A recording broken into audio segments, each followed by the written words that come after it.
Est-ce qu'il y a vraiment quelqu'un qui comprend ce que nous croyons vraiment? Ne soyons pas des spectateurs, mais soyons vraiment des véritables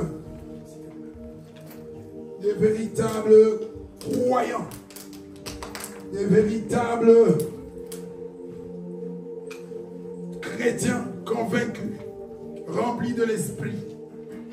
Même si c'est ta première fois, j'ai la foi que le Seigneur va te parler, parce que ce matin, je ne vais pas parler de moi. Je ne vais pas parler d'un pasteur, je ne vais pas parler d'un homme politique. Je vais parler de Jésus ce matin. Et tout simplement, je vais dire, Jésus n'a pas changé. On a chanté ici, il est le même. Oui, Jésus est le même pendant qu'on nous prépare. Hébreux chapitre 13, verset 8. Pour confirmer que ce que nous disons vient de la parole de Dieu, je dis que nous devons désormais avoir la Bible ouverte pour vérifier ce que nous disons. Si ça ne vient pas des hommes, si ce n'est pas la philosophie que nous faisons, mais Jésus. Seulement la parole de Jésus peut changer ta vie. La parole de Jésus peut te transformer. La parole de Jésus tout simplement peut te restaurer. Cette parole, elle accomplit des choses qu'aucun homme ne peut jusqu'à ces jours accomplir. Elle est puissante, cette parole, et surtout lorsqu'elle est réunie avec le nom de Jésus-Christ. Jésus n'a pas changé. Et nous allons voir ce que cela veut dire. Peut-être dans les églises, on l'oublie, mais l'église doit se souvenir et l'église doit être enseignée. On doit rappeler à l'église que Jésus est le même. Nos parents ont vieilli, nos parents sont morts, nos grands-parents n'existent plus, nos patrons vont changer, les sociétés ferment, ils font faillite, mais Jésus ne fait jamais faillite et il ne fera jamais faillite. Il est le même Jésus, il est debout, il est présent au milieu de nous. Et si vraiment tu te tournes vers lui ce matin, tu vas témoigner au nom de Jésus-Christ. Alléluia. Hébreux 13, 8. Je lis la parole au nom de Jésus. Jésus-Christ est le même hier, aujourd'hui et éternellement. Amen. Tu peux encore répéter, ma soeur, parce que des fois on peut dire, ah mais ce sont des tricheurs. Est-ce que nous sommes des tricheurs ou nous sommes en train d'affirmer les choses vraies, les choses que Dieu nous a confiées et que nous répétons à ses enfants? Parce que je veux qu'une fois que quelqu'un sorte de ces lieux, il soit vraiment convaincu de tout son cœur que oui, Jésus est le même. Et nous allons expliquer dans quel sens il est le même. Jésus-Christ est le même hier, aujourd'hui et éternellement. Amen. Jésus est le même hier, aujourd'hui et pour l'éternité. Le même, il ne change pas. Qu'on ne te raconte pas des histoires. Jésus n'a pas vieilli. Jésus ne s'est pas transformé. Il est le même, exactement le même, hier c'est-à-dire le passé éternel et le présent et pour l'éternité. Quelle joie, quelle assurance d'avoir un tel sauveur qui ne changera pas. Nous nous sommes appuyés, nous avons compté, nous avions nos parents. Et à un moment donné, ils nous ont abandonnés, ils ont vieilli. Et à un moment, ils ont commencé à avoir besoin de nous. Nos parents dans le monde, la maman, le père, à un moment donné, il va devenir ou elle va devenir un enfant. Elle va commencer à avoir besoin de toi, même pour manger. Il va y avoir des problèmes. Demain, toi, tu vas changer, tu vas vieillir. Demain, tu vas porter des couches. Mais Jésus ne portera jamais des couches. Jamais Jésus ne portera des couches. Il n'aura pas besoin d'un homme pour le maintenir en équilibre, pour lui donner à manger ou pour faire quoi que ce soit. Il est le même. Qu'est-ce que cela veut dire? Le même comment? Un aspect de la vie de Jésus. Avant d'entrer vraiment en profondeur, creuser, voir exactement qu'est-ce qu'il est réellement. Jonas, chapitre 4, verset 2. Un aspect seulement, mais il est beaucoup de choses à la fois. Jonas, chapitre 4, verset 2, il est comment? Il implora l'Éternel. Ça c'est Jonas, il implora l'Éternel et il disait. Et il dit, ah Éternel, n'est-ce pas ce que je disais quand j'étais encore dans mon pays? Tu disais quoi, Jonas? C'est ce que je voulais prévenir en fouillant à Tarsis. Oui, quoi? Car je savais que tu es un Dieu compatissant. Je savais que tu es compatissant. et miséricordieux, miséricordieux, lent à la colère, lent à la colère, et riche en bonté, et riche en bonté, et qui te répand du mal. et qui te répand du mal. Voilà le Jésus que nous allons nous présenter aujourd'hui, ce matin. Compatissant, riche en bonté, lent à la colère, et qui pardonne. C'est ce Jésus-là. On peut encore aller plus loin. Le Tout-Puissant, celui qui peut tout, celui qui règne pour l'éternité, celui en qui il n'y a pas d'ombre de variation, le même pour toujours. Pour l'éternité, ça veut dire quoi? C'est pour toujours, sans fin. Ce matin, c'est ce Jésus-là que nous allons présenter. Les gens parlent beaucoup d'église, mais ils oublient de parler de l'essentiel. Sans Jésus, il n'y a pas d'église. Sans Jésus, il n'y a pas d'église. Et une église sans Jésus, ce n'est pas une église. Si tu te rends compte dans une église qu'il y a le pasteur, qu'il y a les gens qui chantent bien, qu'il y a les gens qui s'habillent bien, qu'il y a les gens peut-être qui parlent bien, mais qu'il n'y a pas Jésus, sors de cette église. Dans une église, la première chose que tu vas chercher, c'est la présence de Jésus. La présence de Jésus. Ne va pas chercher de beaux hommes, de belles femmes, va chercher d'abord Jésus. Pas des gens qui sont bien habillés, mais Jésus vivant dans une église. C'est ça l'église, frères et sœurs. Et c'est ce Jésus-là que je vais présenter. Quand nous disons que Jésus ne change pas, tu as ce matin des problèmes, des fardeaux, des difficultés, des soucis. Tu es peut-être en colère ce matin. Depuis que tu t'es dit que je me suis converti, depuis que tu as entendu cette parole, que celui qui reçoit le Fils aura la vie éternelle, mais tu te poses parfois des questions, mais qu'est-ce qui se passe? On m'a dit que si je reçois Jésus, les choses vont changer. Pourquoi les choses ne changent pas? Oui, des fois nous avons l'impression, et ce n'est pas une fausse impression, des fois c'est la vérité, que les choses ne changent pas. Pourquoi les choses ne changent pas si réellement Jésus n'a pas changé? Et c'est Jésus qui n'a pas changé. Comment il était et qu'est-ce qu'il a fait? C'est ça qui nous intéresse ce matin. Qu'est-ce que Jésus a fait et qu'il est encore capable de faire ce matin? C'est notre question ce matin. C'est l'examen ce matin. Toi qui es venu à l'église, si c'est la première fois, tu vas sortir au moins en sachant que on m'a présenté un Jésus qui ne change pas. Qu'est-ce qu'il a fait hier, Jésus? Qu'est-ce qu'il a fait? J'aime Zachée. Aujourd'hui, l'église a beaucoup de problèmes.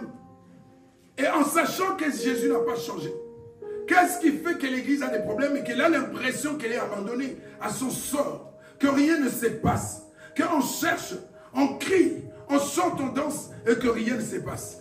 Souvenez-vous que nous avons dit que l'église est malade et qu'elle a besoin de soins appropriés. Et le médecin par excellence qui peut relever l'église, qui peut guérir l'église, c'est Jésus.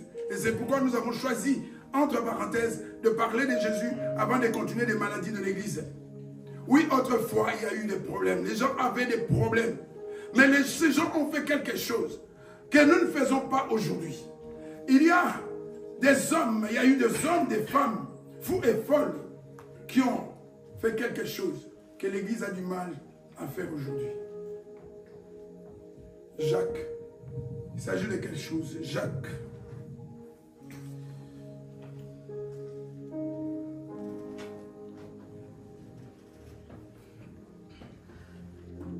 Chapitre 4, à partir du verset 8. Approchez-vous de Dieu et il s'approchera de vous. Là, on va aller lentement, s'il te plaît, ma soeur. Approchez-vous de Dieu. Et automatiquement, la Bible ne dit pas approchez-vous de Dieu et peut-être il va s'approcher de vous. L'église est en difficulté aujourd'hui parce qu'elle a oublié l'essentiel. Parce que l'église n'a pas conscience de qui est Jésus. Et c'est pourquoi nous voulons dire ce matin, il n'a pas changé. Dans le passé, les gens se sont approchés de Jésus. Et Jésus n'est pas resté indifférent. Et si nous croyons réellement qu'il est le même, aujourd'hui, si tu t'approches de lui, il va s'approcher de toi. Mais la question est-ce que tu t'es vraiment déjà approché de Jésus? Est-ce que tu l'as vraiment cherché, Jésus? Parce que tous ceux qui l'ont cherché, nous allons voir des échantillons. tous ceux qui l'ont approché. Ma soeur, mon frère, ce n'est pas... Approcher Jésus, ce n'est pas seulement venir à l'église. Parce que tout le monde peut venir à l'église. Tout le monde peut venir à l'église, mais sans approcher Jésus. Tout le monde peut chanter dans une église, mais sans approcher Jésus. Tout le monde peut parler de Jésus, mais sans vraiment l'approcher. L'approcher au point de le toucher. Voilà ce qui manque à l'église. Nous sommes aujourd'hui à l'église comme des touristes dans un musée en train de contempler un beau tableau. Ce n'est pas comme ça que nous allons toucher Jésus. Ce n'est pas comme ça que nous allons nous approcher de Jésus. Ce n'est pas comme ça que nous allons comprendre qu'il n'a pas changé. Mais je continue à confirmer ce matin qu'il n'a pas changé. Voilà ce qu'il a fait et ce qu'il peut faire. J'utilise peu parce que ça dépend de toi, ça dépend de moi. Lui, il est le même, il n'a pas changé. S'il a fait des choses par le passé, et comme il n'a pas vieilli, comme il n'est pas fatigué, comme il n'est pas en train de dormir, il peut faire la même chose pour toi aussi aujourd'hui. Ce n'est pas que les autres. Jésus est le Jésus de tous ceux qui s'approchent de lui. Est-ce que tu prends la résolution ce matin de t'approcher de Jésus? Parce que la solution à ton problème, ce n'est pas un pasteur. Tu t'es trop approché des pasteurs. Il y a des pays où on a des macarons des pasteurs. Mets le macaron de Jésus dans ton cœur. Au lieu de mettre les pasteurs. Tu parles trop des pasteurs. Mais tu ne parles pas assez de Jésus. Voilà ton problème. Voilà pourquoi l'église est malade.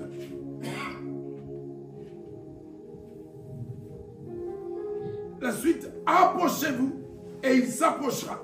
C'est ça le message ce matin. Nettoyez vos mains pécheurs, purifiez vos cœurs, hommes irrésolus. Nettoyez vos mains et purifiez vos cœurs.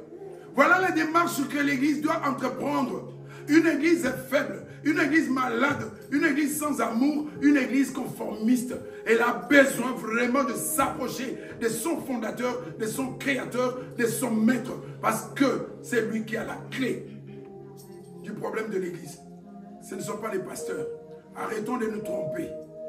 Quoi qu'ils puissent se dire. Parce que même si les morts ressuscitent, même si les aveugles voient, ce n'est pas le pasteur, c'est Jésus.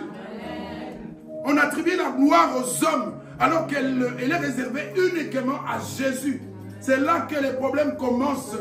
L'église est faible aujourd'hui parce qu'on a oublié le centre de l'église, la tête de l'église. Celui qui a fondé l'église et c'est lui qui a le pouvoir de faire de l'église ce qu'il veut. Oublie un peu le nom de tous les coachs que tu as et choisis-toi un seul coach, Jésus. Un seul. Jean avait compris une chose.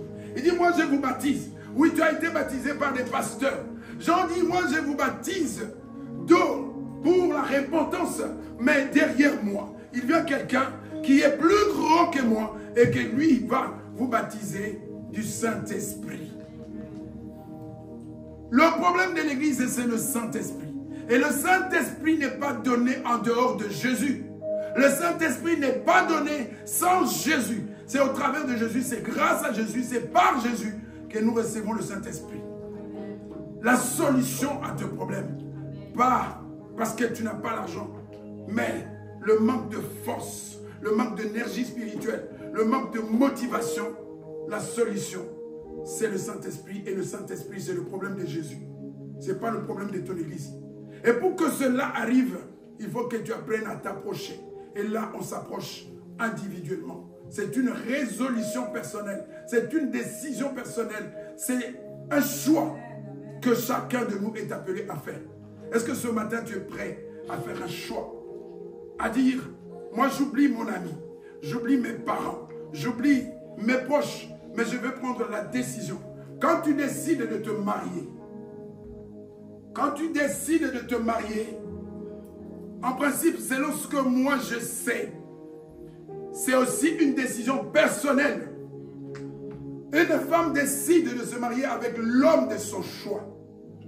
Un homme fait la même chose. Il décide de se marier avec la femme de son choix. Assis, c'est quelqu'un qu'on t'a donné, obligé de prendre, c'est ton problème. Et c'est la même chose avec Jésus. C'est une décision personnelle que tu prends seul, au fond de toi.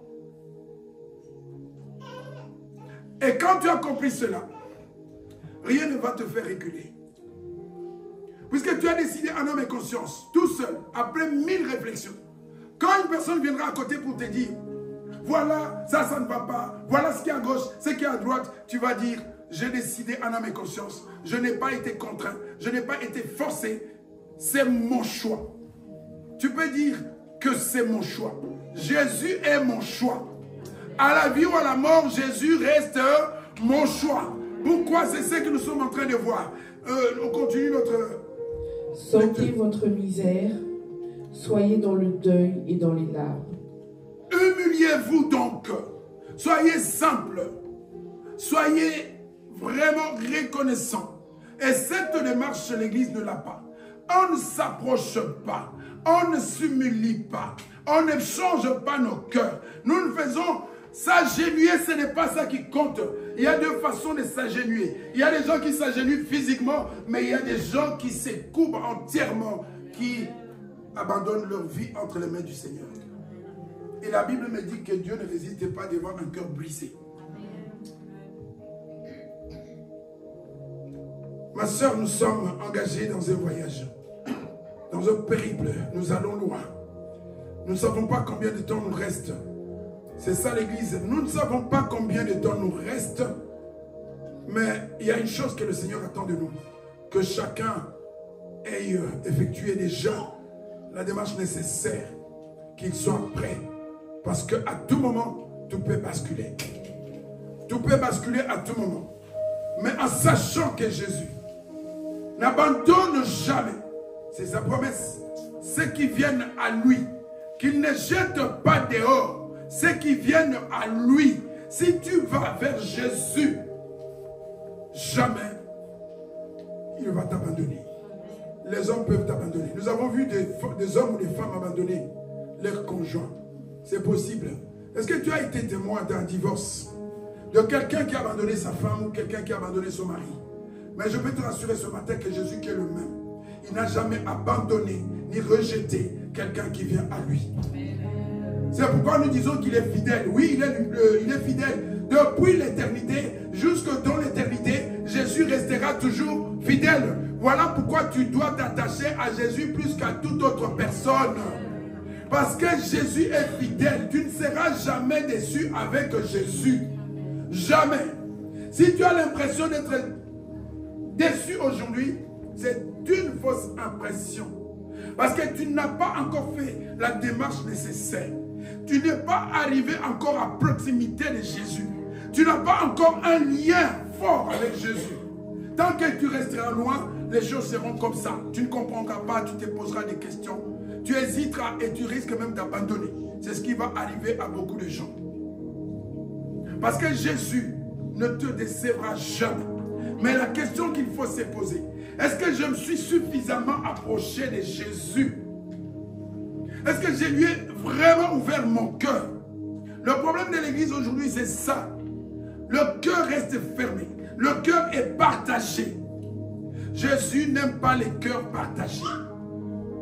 Parce que lui, quand il aime de toute son énergie, de toutes ses forces. Il aime de toute sa volonté. Il t'aime vraiment.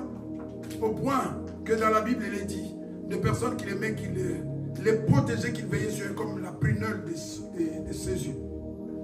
Jésus aime vraiment. Mais il attend. Et ce matin, il te parle par amour. Il a entendu peut-être ton cri. Il a vu ta misère. Il a vu tes questions que tu te poses tout le temps. Tes déceptions. Comment les hommes te traitent. Et lui, il veut réparer tout ça. Jésus veut réparer les dégâts que le monde a causés dans ta vie. Beaucoup ont déjà été témoins de ces choses-là. Mais seulement, Jacques, serviteur de Dieu, dit, approchons-nous, humilions-nous, purifions nos cœurs. Église, purifie ton cœur. Le grand problème de l'église aujourd'hui, nous sommes là, mais nos cœurs restent les mêmes. Nous sommes là, mais nos cœurs restent fermés. Nous sommes là, nous sommes remplis d'amertume, remplis de colère. Nous sommes là, nous passons notre temps à murmurer. Nous gardons des choses, un cœur rempli de ce genre de choses n'est pas propice à la présence de Jésus. Il n'entrera pas. Il veut un cœur qui lui appartient. Est-ce que tu peux donner ton cœur à Jésus? Souvent, on m'a déjà posé la question, comment je vais donner mon cœur à Jésus? Mais comme tu as donné ton cœur à la personne avec laquelle tu vis maintenant, tu as fait comment? Tu ne la connaissais pas il y a 2 ans, il y a 3 ans, il y a 4 ans. Vous vous êtes rencontrés quelque part. Et ce matin, je te présente Jésus. Et je veux que tu ouvres aussi ton cœur. Que tu prennes la décision d'avoir une relation avec lui. Il y a quelques années, tu ne connaissais pas la femme qui est à côté de toi. Il y a quelques années, tu ne connaissais pas l'homme qui est à côté de toi. Un jour, vous vous êtes rencontrés, vous avez parlé. Et tu as décidé de lier ta vie à cette personne. Tu peux le faire aussi avec Jésus. Et se lier à Jésus, c'est comme cette personne. Désormais, tout ce que tu fais, tu veux que la personne à côté de toi soit au courant. Vrai ou faux? Est-ce que tu peux voyager sans avertir la personne avec laquelle tu es? Pourquoi tu fais les choses sans tenir compte de Jésus? Combien de décisions tu as prises après avoir consulté Jésus? Parce que celui qui s'approche de Jésus, il ne fait plus jamais rien sans consulter Jésus. Tu te plains. Le problème, c'est toi. Ma soeur, je vois que tu cherches là. La chaise là, je demande toujours qu'on enlève, mais on ne me comprend pas. Tu vois, quand je suis là, tu ne me vois pas. J'ai vu comment tu fais comme ça. Tu peux te mettre là, ma soeur. J'ai toujours dit que cette chaise-là, elle n'est pas bonne parce que, voilà, il y a un poteau devant. Je l'enlève ce jour, mais on la remet. Maintenant, j'ai fait la démonstration, vous voyez qu'elle ne sert à rien. Ah oui, je l'ai enlevé 10 000 fois, mais on la remet toujours. Amen. Est-ce que quelqu'un est conscient de Jésus ce matin? Vraiment conscient.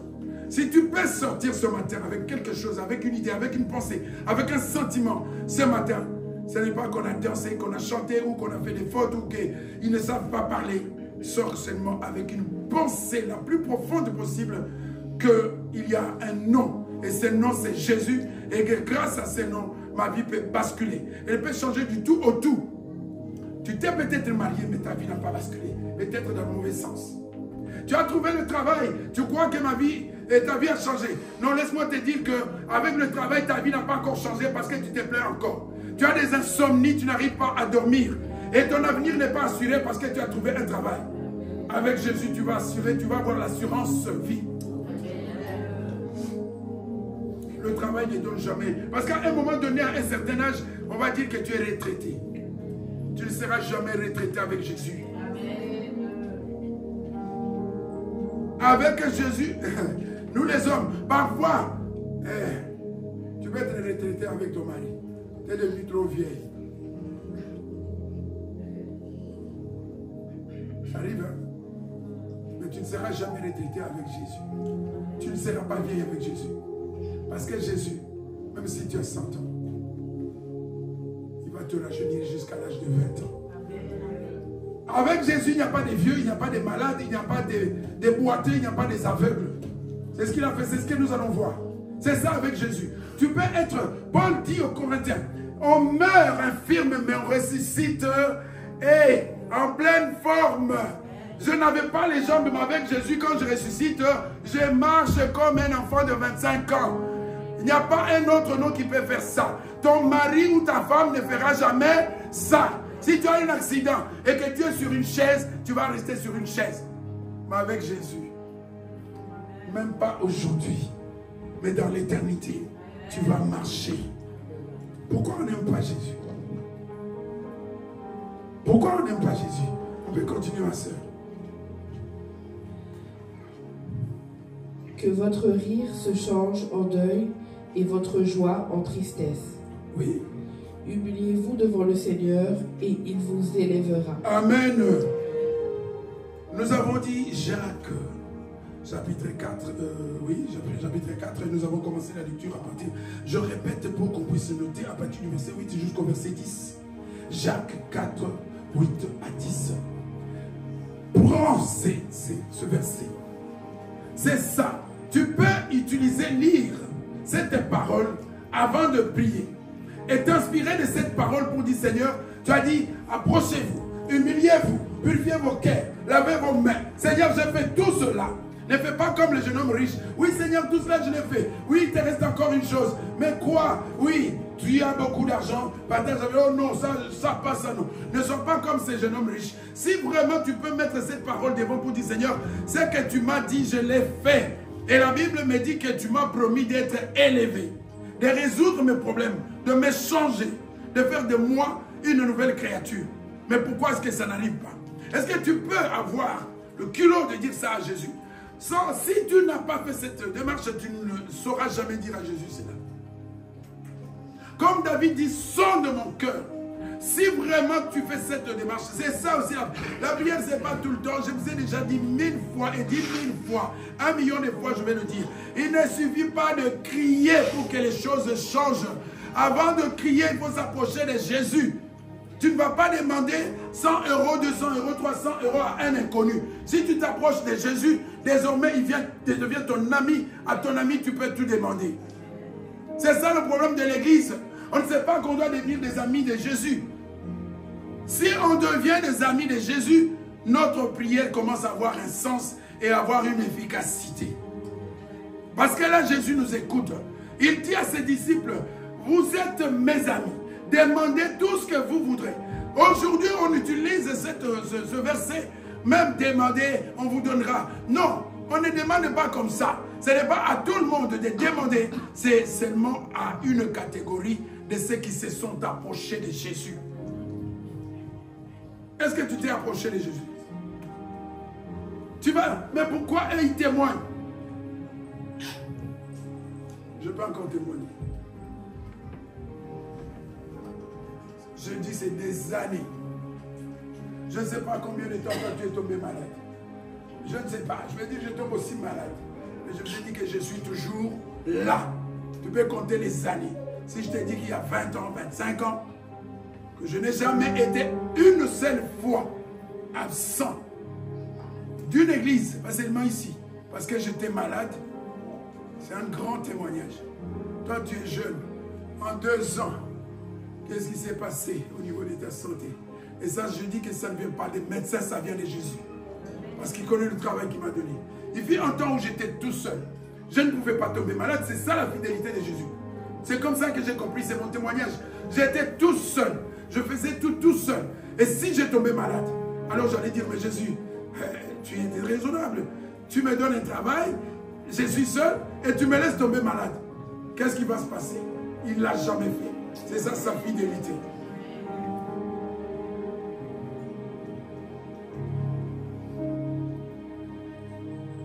Pourquoi toi tu ne peux pas un jour aussi passer pour dire Seigneur, voilà ce que tu as fait pour moi et je vais partager ça avec les autres? Parce que tu es encore trop loin de Jésus. Tu es trop loin de Jésus. Ce matin Jésus dit approche-toi et il va te montrer qu'il n'a pas changé. On était en train de parler de Zachée. On n'a pas compris le verset. Qu'est-ce qu'il a fait? J'aime bien cet homme. Les hommes de la Bible nous inspirent.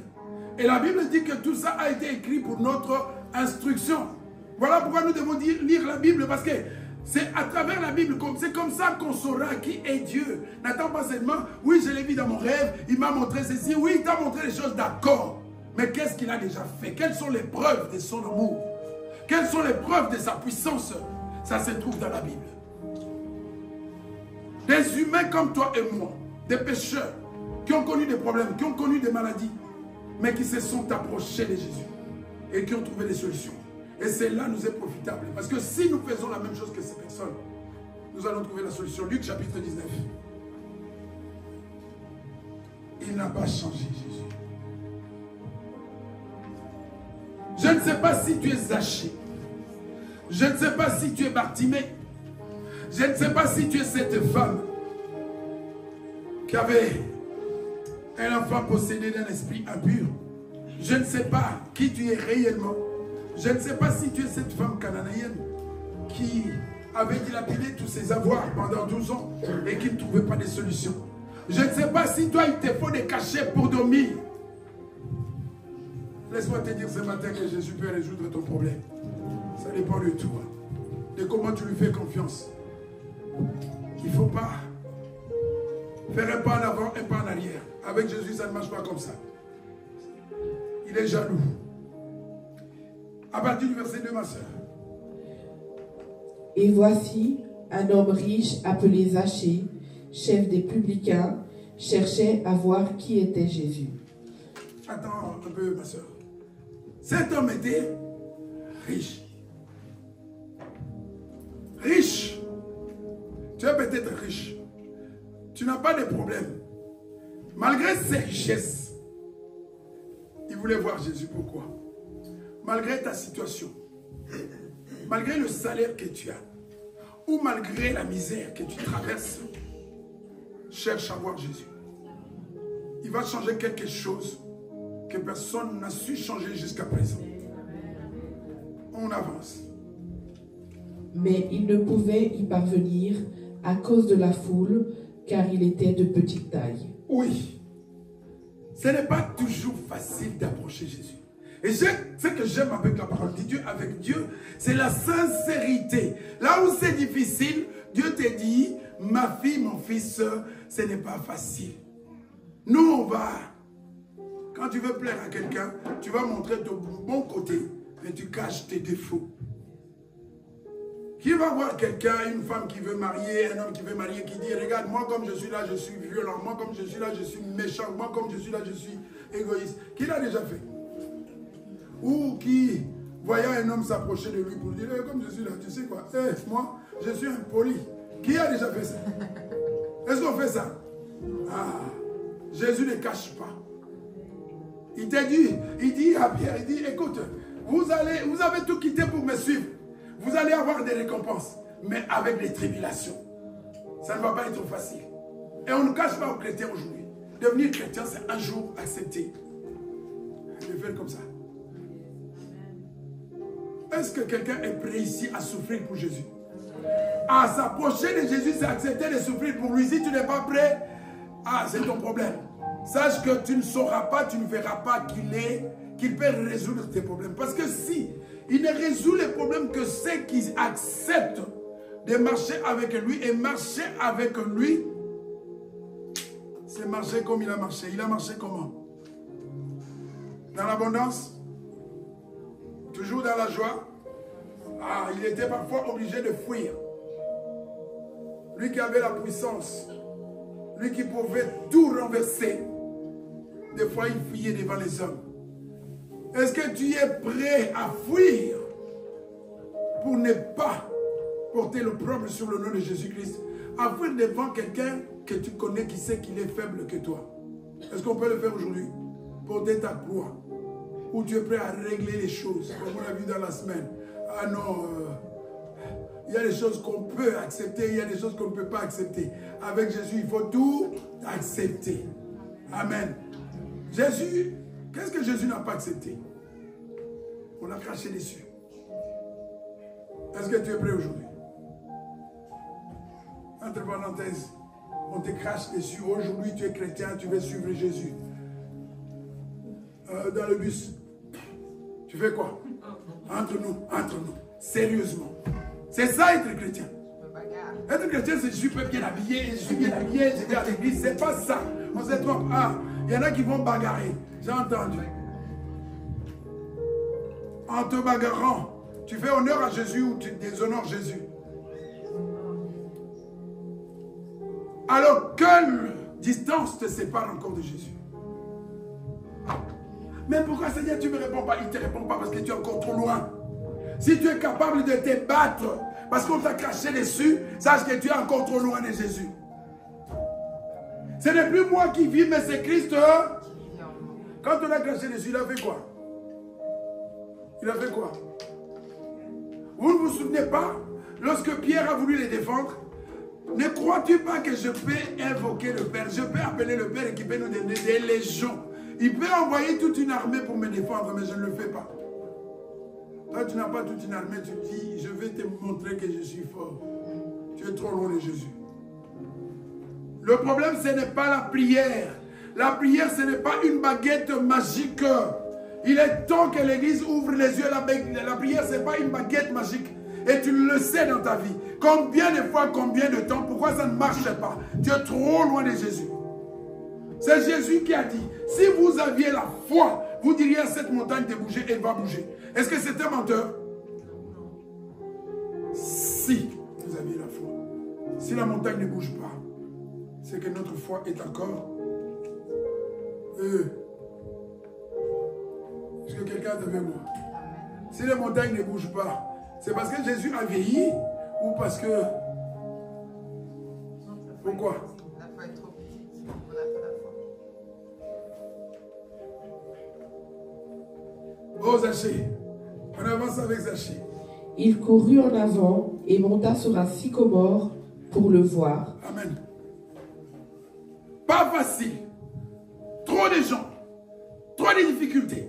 Les gens qui s'opposent, les gens qui ne veulent pas que j'avance. Et quand je fais un pas pour aller à l'église, on m'insulte. Et il y a des gens qui me regardent, qui me donnent là. Ah, je ne retourne plus dans cette église. Non, Zachée n'a pas reculé. Zachée a continué. Aujourd'hui, on ne continue pas. Juste parce que le pasteur est passé à côté, il ne t'a pas dit bonjour. Dans cette église-là, je ne veux pas retourner. Non, tu n'étais pas approché de Jésus. Parce que le jour où tu vas t'approcher de Jésus, qu'on te dise bonjour ou pas, c'est toi qui vas aller dire bonjour. Quand tu seras au contact de Jésus, tu ne vas pas attendre que les gens viennent vers toi. Tu vas aller vers les gens pour leur donner la leçon.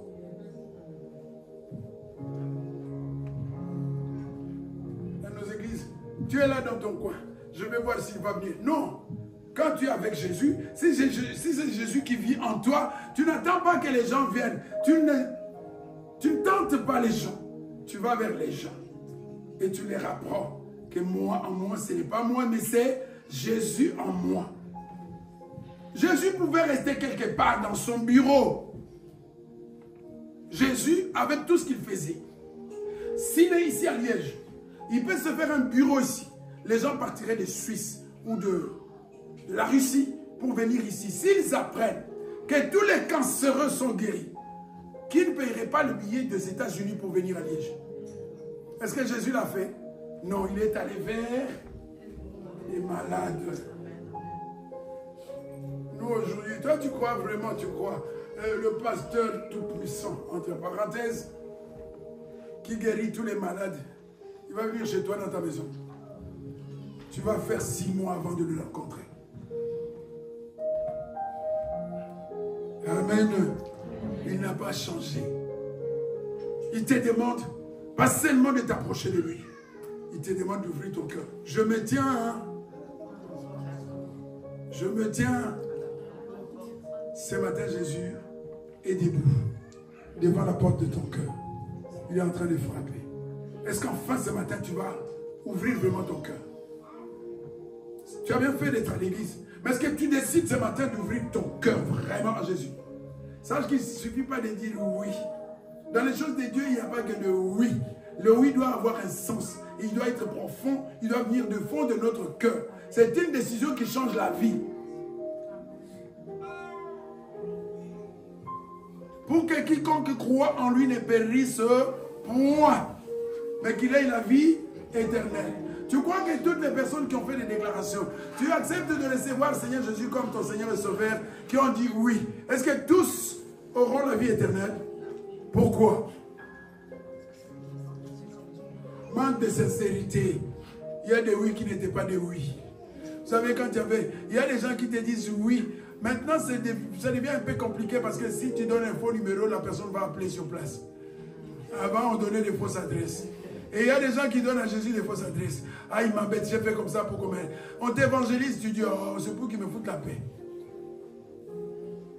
On ne se fout pas, on ne joue pas à ces jeux avec Jésus. Quand tu lui ouvres vraiment ton cœur, ouvre vraiment ton cœur. Et si tu ouvres vraiment ton cœur, tu vas sentir en toi une force qui va changer la direction de ta vie. Tu vas tout seul commencer à dire, ça c'est pas bon. Pourquoi est-ce qu'aujourd'hui l'église n'arrive pas à faire la différence entre ce qui est bon et ce qui n'est pas bon? Parce que l'église est loin. Parce que les cœurs ne sont pas ouverts, les cœurs sont fermés. Nous sommes à l'église, nous chantons, nous dansons, mais les cœurs sont fermés. Le Seigneur ne demande pas de danser, il ne demande pas de chanter, il ne demande pas de bien se maquiller, il demande d'ouvrir nos cœurs. Si nous voulons voir qu'il n'a pas changé, ouvre seulement ton cœur. Tu vas marcher avec assurance. Vous savez quoi? Moi, si que ça marche aujourd'hui ou pas aujourd'hui, je sais que ça va marcher avec Jésus. Si je vous dis que je ne m'inquiète de rien, vous allez dire présomptueux. Non. Parce que celui qui ne vous inquiétez de rien. Pourquoi? Parce que je suis avec vous. Et parce que je n'ai pas changé. Parce que tous ceux qui viennent à moi, ils trouvent la solution. Non, ce témoignage-là, je ne vais pas le faire. Ça concerne une personne qui ne veut pas trop. Les gens qui ne veulent pas trop qu'on parle de. Jésus peut changer même la situation dans ta maison. Même dans ta maison, Jésus peut changer la situation. Ah, si tu veux, je vais te recommander quelqu'un, tu vas aller recevoir des conseils. Mais il faut être prêt à payer le prix. Parce qu'avec Jésus, il faut payer le prix. Jésus n'est pas un Jésus comme ça. Jésus ne change pas. Jésus veut que toi, tu t'attaches à lui. Oui, ma soeur. Zaché. C'est difficile. Les gens m'embêtent. À l'église, ils ne sont pas gentils avec moi. Mais je vais m'approcher de Jésus. Il y a des obstacles. Je fais quoi? Notre Zaché, oh, je l'aime bien. Lorsque Jésus fut arrivé à cet endroit, il leva les yeux et lui dit, Zaché, hâte-toi de descendre, car il faut que je demeure aujourd'hui dans ta maison. Pourquoi Jésus a remarqué Zaché? Parce qu'il était beau. Parce qu'il était bien coiffé. Parce qu'il était bien habillé. Qu'est-ce qu'il avait? On dit rien de lui. Rien de ce qu'il possédait, de ce qu'il avait. Même pas pour ses richesses. Mais pour quelque chose qu'il a fait. Il voulait voir Jésus. Et il a tout fait pour voir Jésus. Et Jésus l'a vu. Toi, tu veux en restant comme ça, en regardant Netflix et que Jésus vienne te chercher. Jésus est devant ta porte. Il attend que tu t'élèves, que tu ailles ouvrir la porte et que tu les laisses entrer. Vous savez qu'il y a des invités, les gens qui viennent sonner chez toi, ils viennent. On ne reçoit pas tout le monde de la même façon. Et aujourd'hui, on joue à ces jeux-là avec Jésus. Il y a des gens, tu ouvres la porte, tu te mets juste en face pour dire que tu n'as pas encore le droit d'entrer chez moi. Et beaucoup reçoivent Jésus comme ça. Est-ce que toutes les personnes que tu reçois chez toi, tu les laisses entrer? Tu ouvres. Oui, monsieur. Oui, madame. Non, non, non, je ne suis pas... ceux qui font des démarches, non, non, je n'ai pas le temps, je n'ai pas le temps. Tu refermes la porte. Beaucoup, aujourd'hui, laissent encore Jésus devant la porte. Tu ne verras pas qu'il est fidèle. Tu ne verras pas qu'il peut résoudre ton problème parce qu'il faut qu'il entre chez toi. Il faut qu'il entre dans ton cœur. Il faut qu'il fasse un avec toi. Quand Jésus devient un avec toi, imagine comme tu es avec ton mari, comme tu es avec ta femme, comme tu es avec les gens qui sont proches de toi. Vous avez le même langage. Et vous pouvez faire des grandes choses. Pourquoi? Parce que vous avez les mêmes objectifs. Le problème aujourd'hui de l'église, c'est quoi? L'église malade aujourd'hui, c'est quoi? J'ai mes objectifs. J'ai mes projets. Et Jésus, il vient. Je n'ai pas l'intention d'abandonner mes projets pour me consacrer à Jésus. Et se consacrer à Jésus ne veut pas dire ne travaille pas. Nous travaillons tous. Mais nous n'abandonnerons jamais Jésus à cause du travail. Amen. Nous avons des familles, nous sommes mariés, mais nous n'abandonnerons jamais Jésus à cause de nos femmes ou à cause de je suis marié, de mon mari ou de ma femme. Jamais. Elle m'entend, elle est là. Si vraiment un jour elle tient à moi, elle doit me laisser servir Jésus.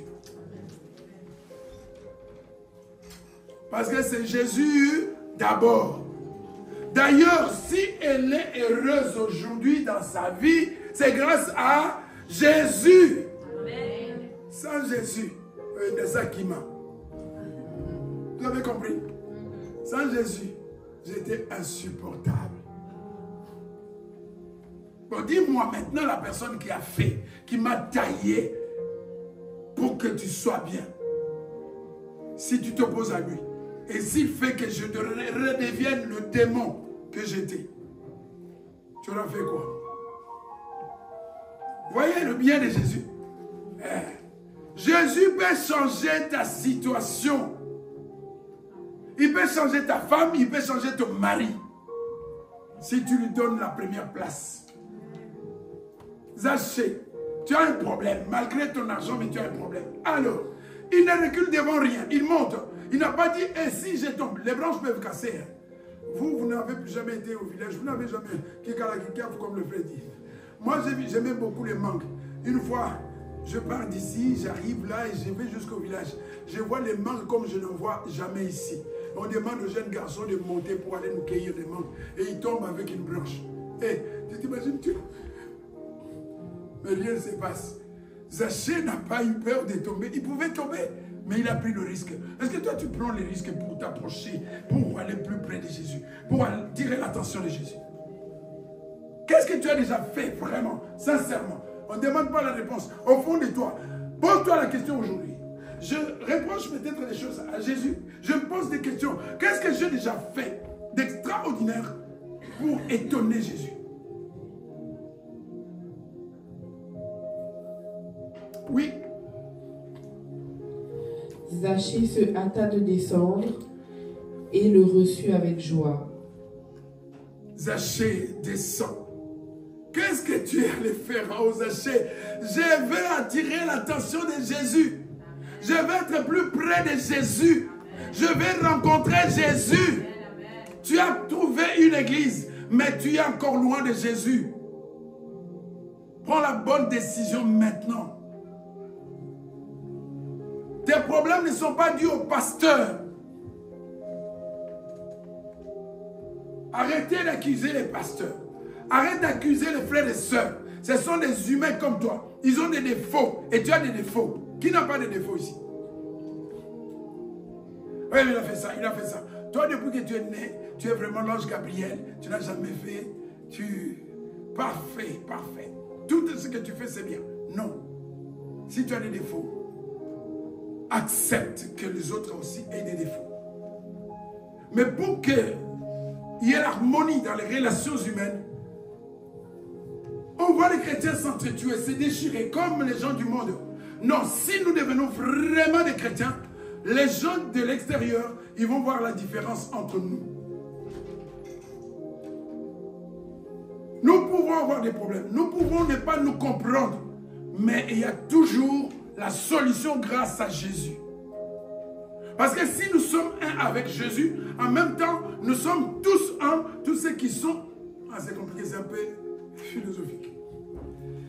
Si tu es un avec moi, tu es là en face de moi, toi et moi, nous sommes un. Automatiquement, tu es un avec toutes les personnes qui, à leur tour, sont aussi un avec moi.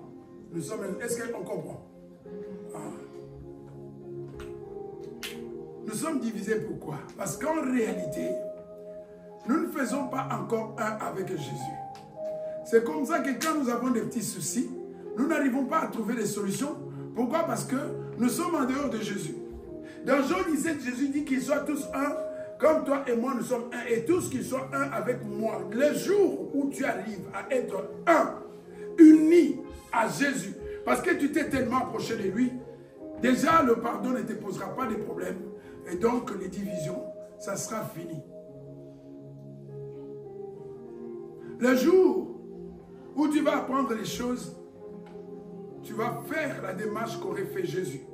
Judas est là, mangeant et buvant avec Jésus. Je sais que parmi vous, il y a un démon. Ah, il n'a pas changé. Je sais qu'il y a un démon. Imagine qu'à ce moment-là, Judas se lève dire, oui Seigneur, c'est moi. Je me réponds. Ah, il y a des choses que la Bible ne dit pas. C'est comme on dit aussi à Adam et Ève. Au lieu de vous cacher, restez là. Seigneur, commencez à crier, Seigneur, nous avons mangé. Au lieu d'aller vous cacher. C'est ce que nous faisons aujourd'hui. C'est la femme. Non, c'est l'homme que tu m'as donné, c'est le serpent. Nous avons ce comportement aujourd'hui. Pourquoi est-ce que tu veux porter? Pourquoi est-ce que tu ne peux pas prendre sur toi? Oui, c'est à cause de moi. Tu ne vas pas mourir. Et Dieu sera glorifié. Quel jour tu as dit oui, c'est ma faute? Zachée descend. Après avoir pris le risque de monter, après avoir fait que le nombre de personnes, les obstacles qui se présentaient devant lui, il n'en a pas tenu compte. Il s'est approché. Il a tout fait pour rencontrer Jésus. Effectivement, il a rencontré Jésus. Si toi aussi, tu es dans la même démarche, Jésus viendra chez toi, comme il le promet dans l'Apocalypse. Il entrera chez toi. Et le jour où Jésus entrera chez toi, tu seras son porte-parole. Tu sais pourquoi tu n'arrives pas à parler de Jésus? Parce que tu n'as rien à dire. Tu vas dire quoi? Tu vas dire quoi? Pour parler, il faut avoir quelque chose à dire, non? Eh bien, sur Jésus, tu vas dire quoi? Tu es toujours en colère contre tout le monde. Tu insultes les gens. Tu as toujours cette vie-là. Avant, tu ne pardonnes pas. Tu vas témoigner quoi? Moi, je te dis quoi que tu fasses. Et ça, je sais que j'étais dans la liste des rancuniers. Moi, toute la vie, je pouvais, si tu as dit toute la vie, donc toute la vie, tu pouvais rester loin de moi. Supprimer. Tu m'insultes aujourd'hui, on se rencontre demain, on se parle. On va manger et boire ensemble. Grâce à Jésus.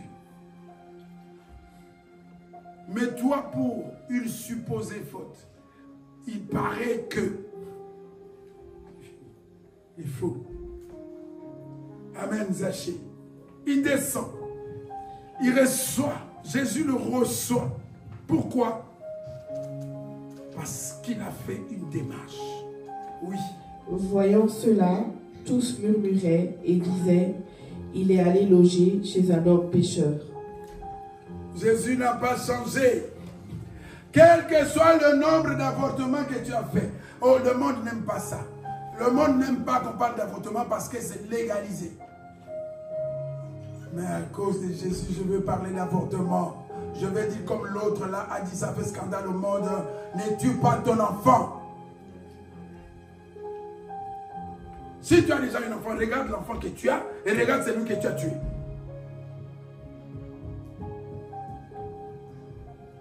Amen. Ah. Ça c'est avec Jésus. Tu as un enfant, regarde bien cet enfant. Et dis qu'avant cet enfant, il y avait un autre que j'ai décapité. Ah, c'est ça. C'est fait exprès. Ah oui, c'est comme ça qu'il faut le dire. Oui, tu as décapité ton enfant. Mais malgré cela, si tu reconnais Jésus est prêt à t'accueillir, à effacer, à pardonner, à te donner une nouvelle vie. Est-ce que c'est pas beau ça? Est-ce que nous sommes prêts à faire ça?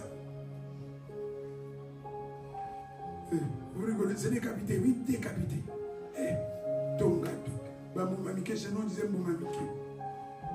Tu es en train de prendre du poison pour tuer ton enfant. Un défenseur, oui. Maintenant, pour être voté, pour être élu, il faut défendre ceux qui décapitent les enfants. C'est ça le monde aujourd'hui.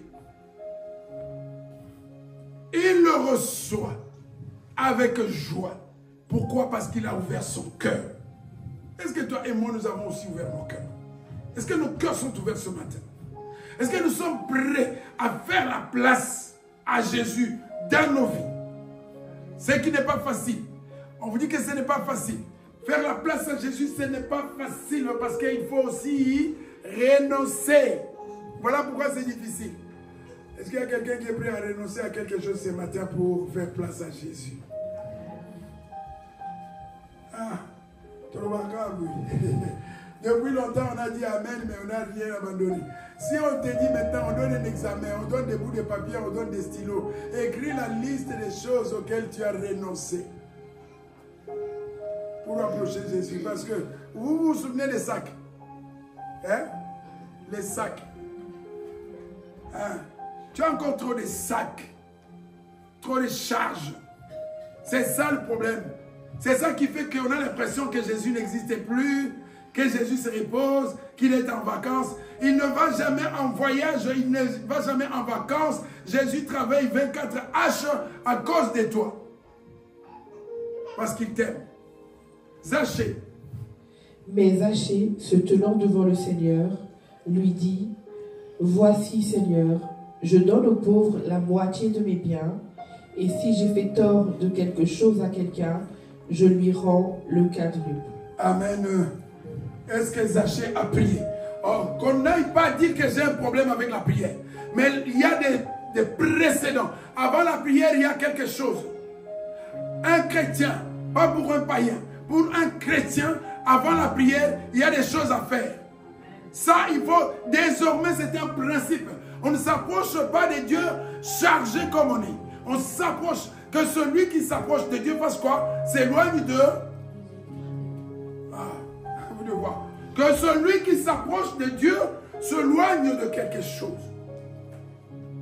Zachée n'a pas commencé à dire, Seigneur, Seigneur, sauve-moi, Seigneur, mes enfants, guéris-moi. Non, Zachée dit, qu'est-ce qu'il est en train de faire? De confesser, de reconnaître, de dénoncer son passé. J'étais un escroc. Les gens viennent aujourd'hui, tu dis, répands-toi. Mais je me répands de quoi? Ah, tu ne sais pas de quoi tu dois te repentir. Jésus commence la prédication par repentez-vous. Jean-Baptiste commence la prédication. On ne deviendra jamais chrétien si on ne s'est pas repenti. Jamais, jamais, jamais. Qu'on ne vous trompe pas. Et repentance, c'est repentance. Si tu ne t'es pas repenti et que tu as été baptisé, tu n'as pas été baptisé, tu as été mouillé dans l'eau. Ah, c'est une vérité qu'on ne peut plus dire. Les gens reculent. Oui, imagine que je suis magicien, que j'ai un collier magique, que je ne dis rien. On va me baptiser. Je suis baptisé. Le Saint-Esprit vient sur moi. Alors qu'est-ce qu'on veut qu'on enseigne? Répentez-vous. C'est ça qu'on nous demande. Tu veux être baptisé? Répands-toi. Qu'est-ce que cela veut dire? Répands-toi. Ton collier magique, tu dois le remettre. Je suis magicien, je suis magicienne. Si tu ne le dis pas, tu perds ton temps. Ainsi de suite, pas seulement ça. C'est ça, tourner la page. On ne s'approche pas de Jésus n'importe comment. Zachée cherche à voir Jésus. Il est en face de Jésus, il ne garde rien. J'étais un escroc et je suis prêt à rembourser.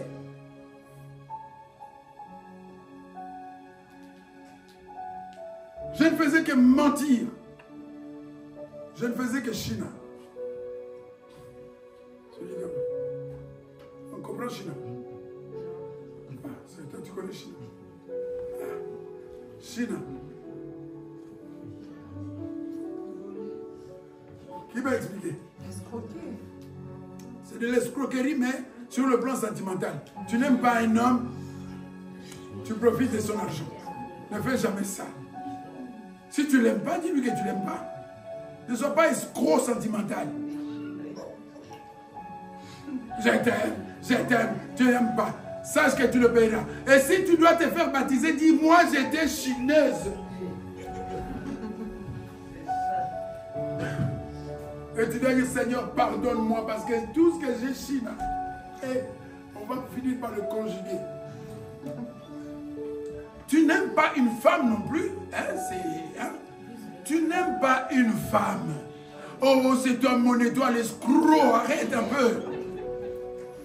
Tu as une maman, c'est une femme. Tu as une soeur, c'est une femme. Et pendant que tu es en train de faire ça, et si tu te mettais dans la tête que tu fais ça à ta maman ou à ta soeur?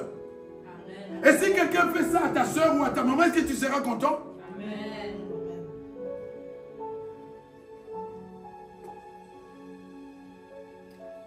Il est réservé à l'homme de mourir une seule fois. Après quoi viendra? Nous serons jugés, frères et sœurs. Répentons-nous maintenant. Et ce qui est bien avec Jésus, qui ne change pas, peu importe combien de fois tu as chine, Jésus est prêt à te pardonner. Il est prêt à passer l'éponge, à oublier, faire de toi une nouvelle créature. C'est comme si tu n'avais jamais péché. Avec Jésus, tu n'as jamais péché. Une fois qu'il te reçoit, qu'il te pardonne, tu recommences à zéro. Tu prends un nouveau départ avec Jésus. Et jamais, si quelqu'un te dit dans mon rêve, j'ai vu que Jésus m'a rappelé, tu sais combien de fois tu as volé? Non, il a rêvé un démon. Il a rêvé un démon. Quand Jésus efface, il efface, c'est fini. Vous passez à autre chose, vous commencez une nouvelle vie. Et quand il t'arrive de trébucher, il te demande tout simplement, bon, relève-toi. Et relève-toi veut dire tout simplement aussi, répands-toi. Et pourquoi il y a répété de sauter au pays?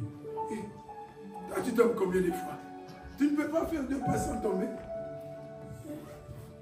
Là, ce n'est plus tomber. C'est que tu aimes la terre. Hein? Tu aimes, donc quand tu es debout, tu n'es pas content. Tu aimes quand tu es par terre, là. Oh, je me sens bien quand je suis comme ça. Non, un chrétien ne peut pas se sentir bien à chaque fois qu'il tombe. Quand ça arrive, il est triste, il est malheureux. Et il se relève parce que son ami Jésus est là debout. Il tend la main. Relève-toi, je te tiens la main. C'est ça la bonté de Dieu. Zachée, je suis prêt. Il confesse. Il se répand. Il renonce. C'est ça s'approcher. Approchez-vous de Dieu. On ne s'approche pas comme ça. Quelqu'un me réplique un jour, mais le Seigneur a dit, venez, venez à moi tel que vous êtes. Oui. Qu'est-ce que cela veut dire? Venez à moi tel que vous êtes. Ça veut dire quoi? Que continue, tu viens à moi, tu t'approches de moi et tu continues à te... Donc tu marches avec moi en continuant à Chine. C'est ça. C'est comme ça que les gens prennent la parole. Oui, tu étais dans la vie d'escroquerie. Mais quand tu m'approches, tu arrêtes d'escroquer. Tu ne peux pas continuer à marcher avec Jésus en escroquant. Viens comme tu es malade. Viens comme tu es infirme. Viens comme tu es méchant. Viens comme tu es là, comme tu as décapité beaucoup d'enfants.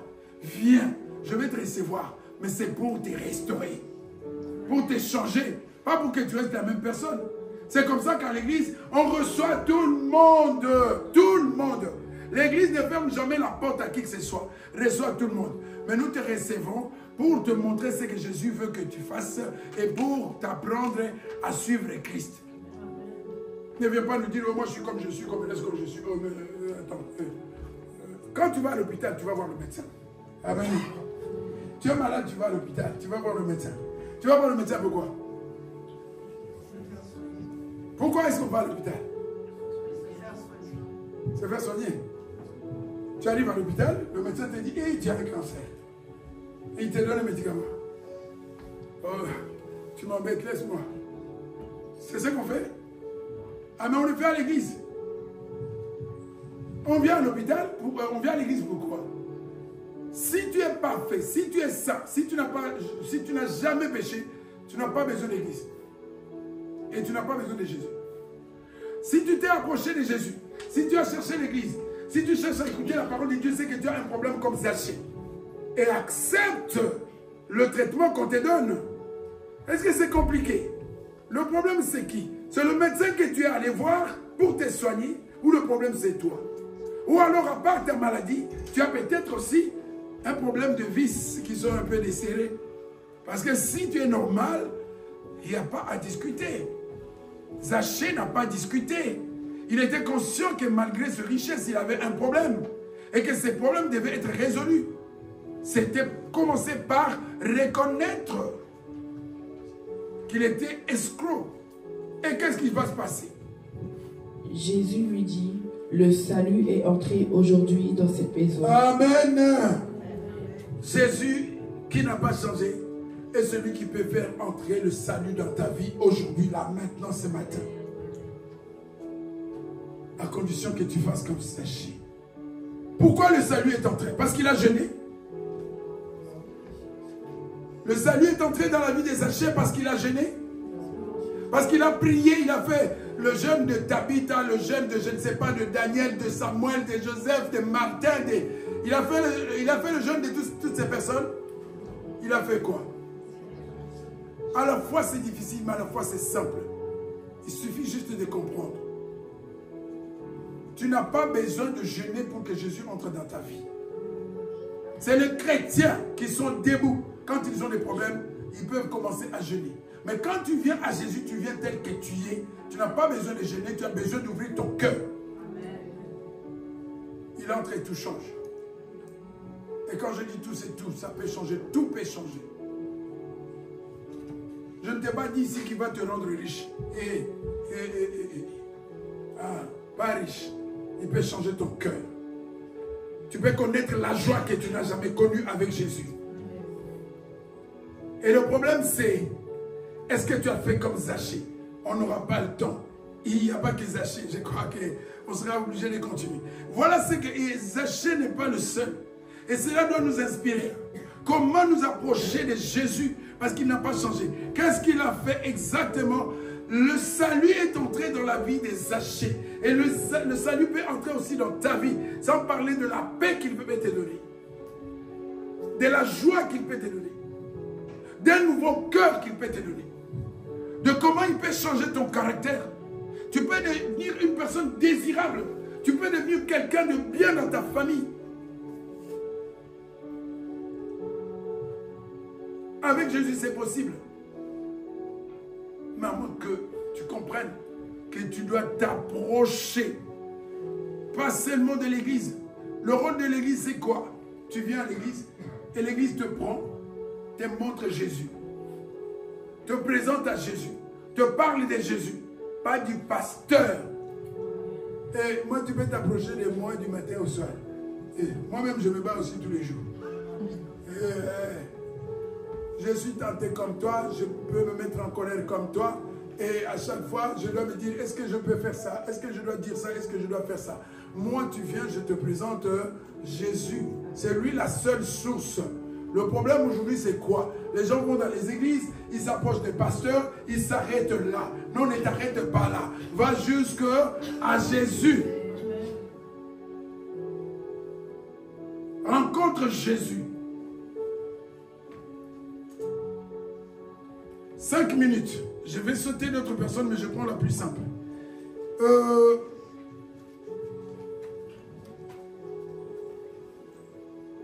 On prend Bartimée. La femme, on prend Bartimée. Bartimée, là oui, dans Marc, chapitre 10, verset 46. Et la femme, cette femme, on en parlera, parce que elle était tellement forte. Je ne sais pas moi si j'aurais su réagir comme elle. Marc 10, à partir du verset 46. Ils arrivèrent à Jéricho, et lorsque Jésus en sortit avec ses disciples et une assez grande foule, le fils de Timée, Bartimée, mendiant aveugle, était assis au bord du chemin. Il entendit que c'était Jésus de Nazareth, et il se mit à crier, « Fils de David, Jésus, aie pitié de moi. » Amen. Bartimée était où? Il était où, Bartimée? Au bord du chemin. Qu'est-ce qu'il faisait là? Toi, d'habitude, tu es où? D'habitude, tu es où? Devant l'écran. D'habitude, tu es où? Dans le restaurant. C'est pas mauvais. Mais si tu ne fais que ça, c'est compliqué. Ne sois pas esclave de la bouffe. Il y a comme toujours des démarches à faire. Et quand il a entendu parler de Jésus, pas d'un coach, du coach des coachs. Les gens sont impressionnés quand on parle des pasteurs. Comment les gens sont? Comment est-ce qu'on est point? Jésus est là, le bon berger. L'alpha et l'oméga, le premier et le dernier, celui qui a la clé quand il ferme, personne ne peut ouvrir. Et toi, tu as encore le temps d'écouter tout ce qu'on raconte sur les hommes, alors que tu ne connais pas grand-chose sur Jésus. Aucune personne sur la terre ne va changer ta vie. Personne. Moi, ce que j'aime bien, la façon dont moi je me suis converti, c'est bien. Qu'aujourd'hui, si je rencontre même mon pasteur là sur le chemin, je ne le reconnaîtrai même pas. Et c'est bien comme ça. Je ne suis pas devenu fanatique. Je ne suis pas devenu... Donc mon père, aujourd'hui, je sais que c'était mon moment et que c'est Jésus qui m'a attiré à lui au travers d'un homme. Qui ne doit pas rester une pierre pour moi. Ma seule pierre, mon seul rocher, c'est Jésus. Parce que des fois, on reste attaché, on devient comme des bébés cadom. Oui, mais papa. Le papa, il peut mourir demain. Tu vas faire quoi?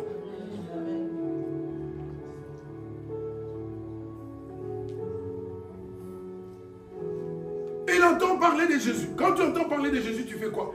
Bartimée ne reste pas sans rien faire. Il crie. Parce qu'il veut attirer l'attention de Jésus. Il appelle. Il ne reste pas indifférent. On prêche, on prêche, on prêche. Tu écoutes, tu dis amen, tu sors. Mais qu'est-ce que tu fais? Moi, je coupe tout le temps. Quand on vient, tu connais. Parfois brutalement. Si la personne ne me connaît pas, je ne permets pas qu'on vienne trop me parler des hommes. Tu veux faire de moi des disciples de qui? Tu veux faire de moi disciple de qui? Je suis disciple de Jésus et de Jésus seul. Tous les restes sont des frères et sœurs. Ce sont des serviteurs de Dieu. Comme il y a eu des Paul. Les gens sont tombés dans le piège. Moi, je suis de Paul. Aujourd'hui, il y a des gens qui ont toujours ce même comportement. Moi, je suis de Paul. Moi, je suis de Pierre. Et Paul pose la question, est-ce que j'ai été crucifié pour toi? Qui a été crucifié sur la terre pour toi? Qui a donné son sang pour toi? Les gens sont plus attachés aujourd'hui aux hommes de Dieu qu'à Jésus. Tu es à côté. Tu es à côté des classes. L'homme de Dieu que tu as mis dans ton cœur là. J'ai connu une chose dans ma propre famille. J'étais pas bébé, j'étais déjà à peu près à un bon niveau. Je vais en Afrique. J'entre dans une église. Et il y avait quelques membres de ma famille dans cette église. Et il y avait un problème. Dans le foyer de mon grand frère. Je parle à cette femme, la femme de mon frère. Je voyais qu'il y avait un comportement qui n'était pas bien. Je parle à cette femme. Tu sais, elle me dit quoi? Moi, mon pasteur, c'est plus que... Enfin, son pasteur, c'était son Dieu. Son pasteur, c'était son Dieu. Elle ne m'a pas écouté. Et c'est allé jusqu'au divorce. Même ses enfants, elle les avait abandonnés. Je parle de mon ex-belle-sœur. Qu'est-ce qui s'est passé après? Les soupçons, je n'entre pas dedans. Finalement, on les a soupçonnés des choses. Elle a divorcé. Sa vie était comme ça du jour au lendemain, devenue trop compliquée. Le pasteur en question, qui était marié, divorce avec sa femme parce qu'elle était malade. Au travers de ma famille, il escompte 10 000 $. Il s'enfuit en Europe. On finit des années après à retrouver ses traces. Je finis par avoir contact avec lui. Il fait des promesses. Il se remarie. Et finalement, on apprend quoi? Empoisonné par la deuxième femme. Et au moment où nous parlons, Dieu sait s'il est là ou s'il est là. Et ma belle-sœur,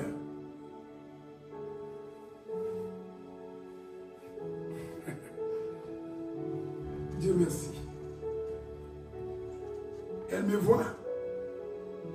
Et les gens de la famille ne pouvaient pas imaginer que je pouvais lui parler.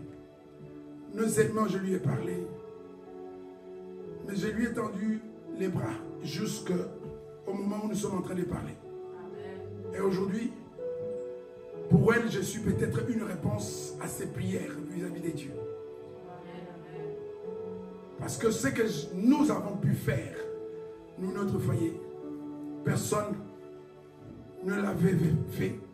Non seulement qu'elle nous avait trahis, aujourd'hui, elle nous considère comme sa seule famille. Mais elle ne fait pas partie de notre famille. Ça, c'est Jésus. Ça, C'est Jésus. Bartimée. Plusieurs le reprenaient pour le faire taire, mais il criait beaucoup plus fort, « Fils de David, aie pitié de moi. » Amen.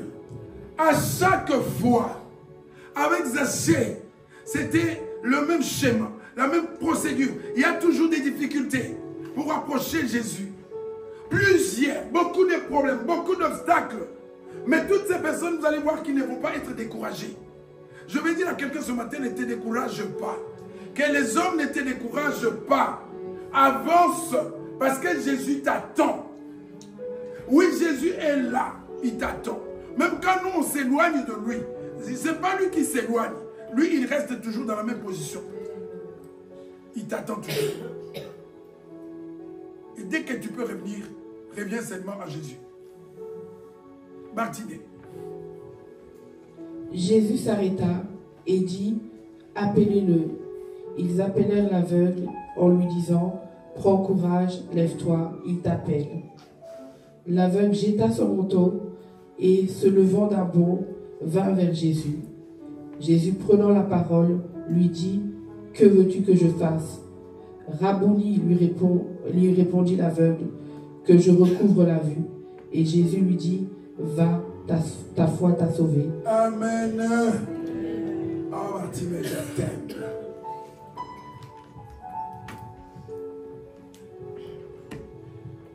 Ces hommes m'inspirent. Aveugle. L'autre était riche, mais il avait un problème de conscience. Celui-là, c'est un problème physique, une maladie. Mais il comprend une chose. Les gens essayent de le décourager. Il ne s'arrête pas. Il ne recule pas. Il avance. Contre vents et marées, il avance et il arrive. Et pendant qu'il fait ses efforts, Jésus est là. Il attend. Il lui dit encore un peu d'effort. Encore un peu d'effort. Avance encore un peu. Approche-toi encore un peu. Nous avons vu qu'il faut s'approcher de Dieu. Il va s'approcher. Jésus n'a pas continué. Il s'est arrêté. Il attendait parce qu'il savait. Il sait ce que tu vis. Il connaît ta situation. Et il est quelque part, il attend. Et il veut changer cette situation. Le problème, c'est que tu ne t'approches pas assez. Que tu hésites beaucoup. Que tu trouves beaucoup d'excuses. C'est ça le problème. Ce n'est pas Jésus. Même si tu es dans l'église depuis 10 ans, enlève encore ces doutes et ces hésitations. Arrête de regarder à gauche, à droite. N'écoute pas les gens qui essaient de te décourager. Les gens qui te disent dans cette église-là, les gens qui te disent le frère là, le pasteur là. Ce sont les gens qui ne voulaient pas que Bartimée approche Jésus. Mais il a persévéré. Voilà pourquoi la Bible dit c'est lui qui persévérera jusqu'à la fin.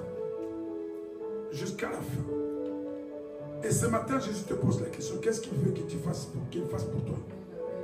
Qu'est-ce que tu veux que Jésus fasse pour toi ce matin? Il a déjà fait quelque chose pour Zachée. Maintenant, il est en face de Bartimée. Il veut faire quelque chose. Mais c'est toi, son interlocuteur ce matin. Et il veut faire quelque chose pour toi. Qu'est-ce que tu veux que Jésus fasse pour toi? Est-ce que tu es disposé à permettre à Jésus de faire quelque chose dans ta vie maintenant? C'est ça le problème de l'église. On vient mais on n'est pas disposé. On vient mais on n'est pas prêt. On vient mais on a les cœurs fermés. On vient juste, ok je viens. Parce que je viens, ça fait longtemps peut-être que je n'ai pas vu telle ou telle personne. Je viens comme ça. Non, ce matin Jésus veut que ça change. Que tu saches que tu n'étais pas approché d'un homme, mais que tu t'es approché de lui.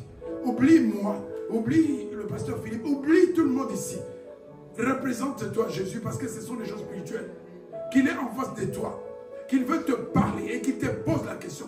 Est-ce que tu veux qu'il change quelque chose? Là, il dit à Bartimée, oui, tu vas voir, parce que tu l'as cru. Est-ce que tu crois qu'il peut changer ton cœur ce matin? Est-ce que tu crois qu'il peut changer ta situation ce matin? Ce n'est pas encore une fois comme il y en a eu. Oui, il y a eu des milliers de fois, mais parce que toi, tu ne changes pas. Parce que tu n'avances pas. Parce que tu ne prends pas les bonnes décisions. Parce que tu tournes en rond. C'est toi qui te donne l'impression. C'est toi qui fait que la situation ne change pas. c'est toi. Ton affaire, c'est pas toi avec l'église, c'est toi avec Jésus. Parce que le jour où tu rencontres Jésus, tu vas commencer à voir même l'église avec un regard différent. Les gens qui sont autour de toi, tu vas les voir différemment. Tout va changer. Mais seulement, avance sincèrement. Avance encore plus. Ouvre vraiment ton cœur. Donne-toi à lui. Tu ne t'es pas donné à moitié à ton mari. Tu ne t'es pas donné à moitié à ta femme. Tu ne t'es pas donné à moitié à ta famille. Mais pourquoi tu te donnes à un quart seulement à Jésus? Qu'est-ce que tu veux que Jésus fasse avec un quart?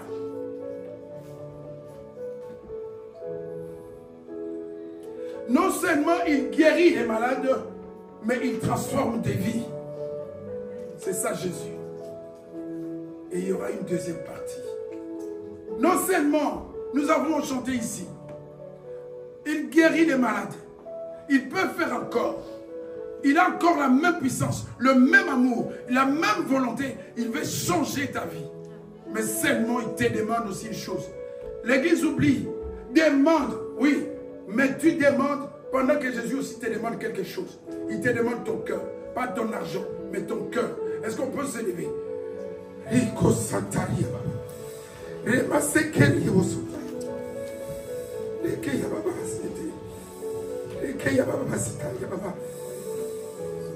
Jésus.